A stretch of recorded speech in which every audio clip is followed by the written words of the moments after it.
সকালেই ঘুম থেকে উঠে আগে সকল বন্ধুকে শুভ সকাল জানিয়ে তারপরে আমার কাজ সেরে একটু চা খেয়ে এই যে রান্নার জোগাড় করতে বসে গেলাম। দেখো সবজিগুলো আমি কেটে নিচ্ছি, সমস্ত সবজি। তো পটল বেগুন ভাজার জন্য আমি কাটছি। আর একটা কাঁচকলা ছিল, দেখলাম ফ্রিজে নষ্ট হয়ে যাচ্ছে, তো ভেজে ফেলি, খাওয়া হয়ে যাবে। এইদিকে আবার একটু পেঁপে কেটে নিয়েছি ডালে দেব বলে।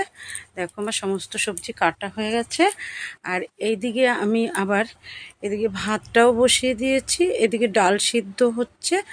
দেখো আমার ভাতটা হয়ে গেছে, তো এই যে ভাতটা ভুট করে দিলাম।